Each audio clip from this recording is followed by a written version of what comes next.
Hi ouens, ja soos ek gesê het, nuwe video wat ek maak. En ja, ek het iets niets om vir julle te wys. My Phantom 83 SHDF Attack Vest wat ek gekry het tweedehands in 'n winkel online. Die patroon 83 Attack Vest. Dit het baie sakkies. Die voor is 2 magazijnsakjes en 'n flare houer vir jou flares. Of in my geval 'n potlood of 'n pen. Hieronder is nog magazijnhouers. Hier 2. Ek gebruik die een vir my foon. En dan handgranaathouer, kyk al. Handgranaathouer, nee.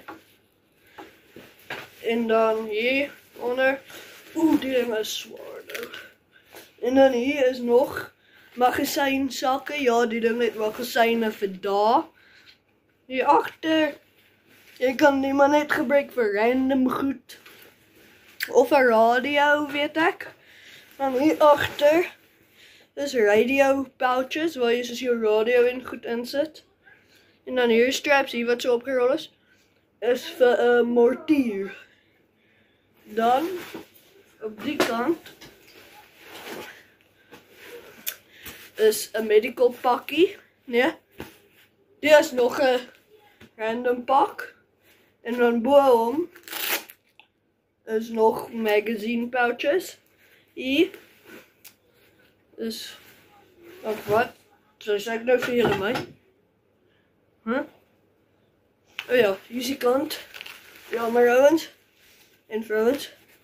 Hier is nog 'n granaatpouch. Nog 'n groot sak met magazinehouers. En die medical pack, nee, pouch, maghouers pak. En dan nog maghouers hier en nog 'n flare. En dan hier agter is, ja, so dis basies die Attack Vest. Wat so om te kry, maar ja.